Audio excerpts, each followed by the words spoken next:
Okay, here I'm going to do problem 4.7 from Peleus. And this one says derive equation 414, or prove equation 414 from the text. And that is that, let me make sure I'm drawing it the way it looks in the book. D by lambda, yeah. And it's D by lambda at the cutoff for the mth mode is given by m over 2 square roots. And we've just used this in several problems to do problems 3, 4, and 6, I believe. N1 squared minus N2 squared, where we're dealing with a slab waveguide with a core index of N1 and cladding index of N2 and thickness D. Okay.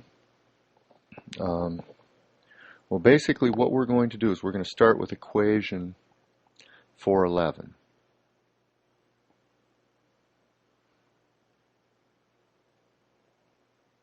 So with equation 411, that's the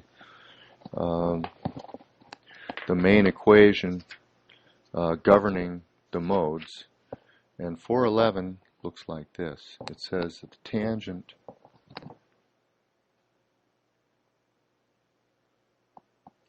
of HD over 2 is equal to the square root of N1 squared sine squared theta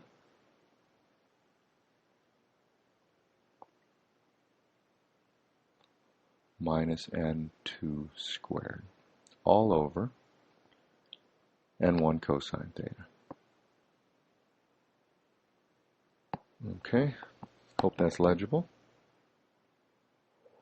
And so what we do with this equation is we note that what we're going to do is we're going to set theta equal to the critical angle, which is going to give us the cutoff condition. Recall the mode plot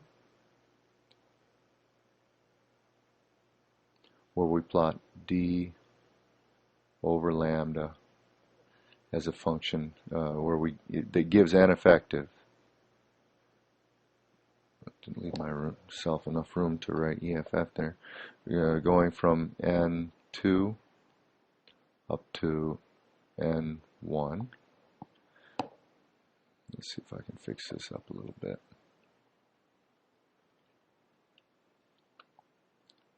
N1 is the maximum value of the n effective. And the m equals 0 mode appears at d by lambda equal to 0, and at multiples of this delta value we get the cutoffs. So essentially d by lambda equal to delta is the cutoff between a film thickness with only one mode and a film thickness with two modes now. So recall that we do a vertical swipe here. If we have a d over lambda value less than delta, then we have only one mode, which is the m equals 0 mode. But if we have a d over lambda value greater than delta, we have two modes. And so this d by lambda equal to delta is the cutoff condition for the second mode. Okay, and so those cutoff conditions occur when n effective is equal to N2. But that's also where the theta value is equal to the critical angle. And so what we do is we set theta equal to the critical angle in this equation. And what we're going to do is we're going to note that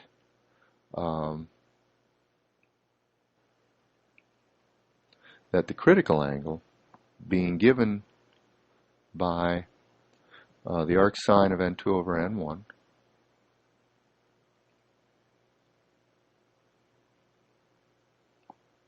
I'm writing crooked here. There we go. The critical angle being given by that arc sine of n2 over n1 means that the square root of n1 squared sine squared theta c minus n2 squared is 0. That's this numerator over here. Okay, so when we evaluate this numerator at the critical angle, we get 0. And so what we're really going to do then to evaluate equation 411 at the critical angles, we're simply going to set the tangent of HD over 2 equal to 0.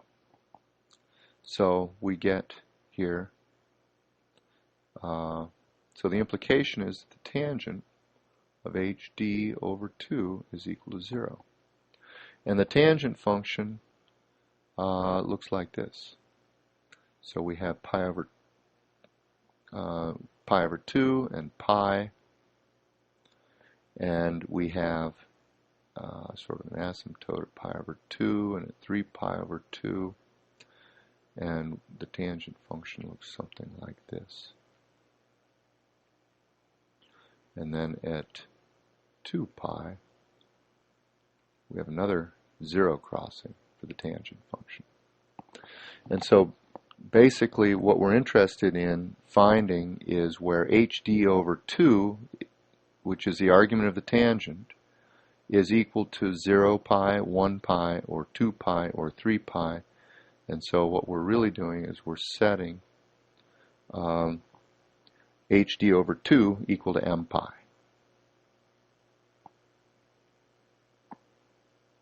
Okay?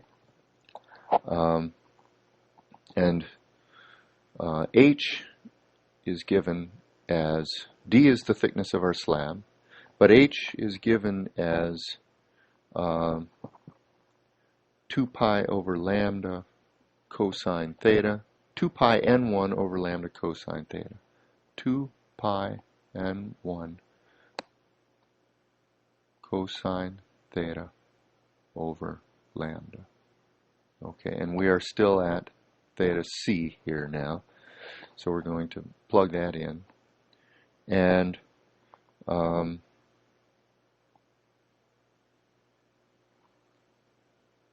yes, we're plugging that in. And so what we're going to get then is that HD over 2 is m pi, so H is equal to 2m pi over d, 2 pi m over d.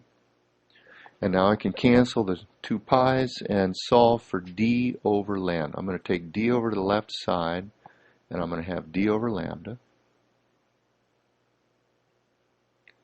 And let's see, I'm going to have an m on the right-hand side. The 2 pi is gone.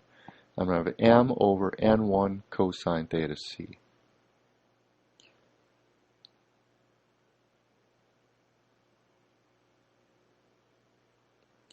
Okay.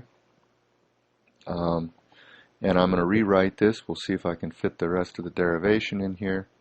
I'm going to rewrite this as m over n1 1 minus sine squared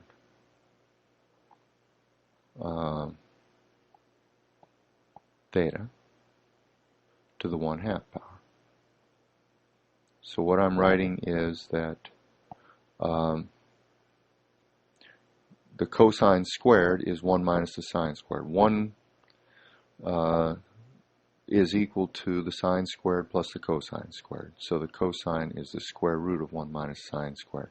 But the sine of theta c is equal to n2 over n1. And so this is m over n1. Oops, I need a new page here. So where are we? D by lambda is equal to m over n1 cosine theta c which is equal to m all over n1 square root 1 minus sine squared theta c. But sine of theta c is n2 over n1.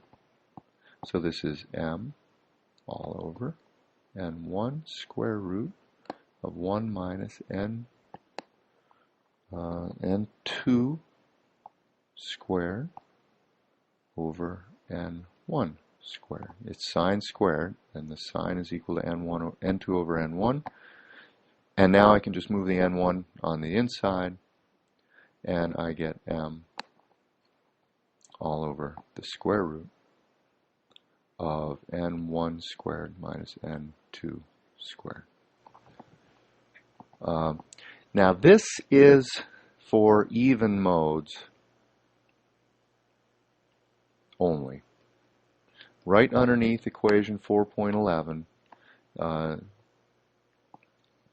it says this is for even modes. So this is even modes only, since equation 4.11, which is what we started with, is for even modes. Okay, and it turns out that what we're going to do to get the odd modes is we're going to have on the left-hand side of equation 4.11 for odd modes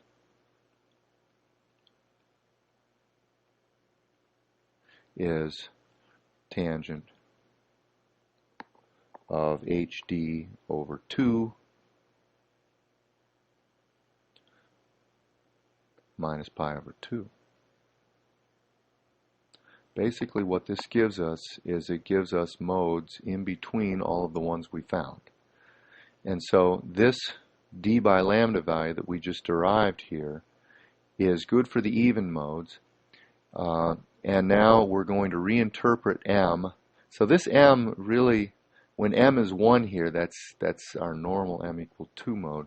So we reinterpret m, and we are going to just go ahead and write d by lambda is m over 2 square roots of n1 squared minus n2 squared. And so this is now m being 0, 1, 2, dot, dot, dot for all modes. Okay, whereas this is just for even modes. And when m is 1 here, we get our first even mode. Okay, so this is the derivation of that equation, and in fact, we did this one in class. So you've seen all of this before. It didn't look exactly like this, but that should be it.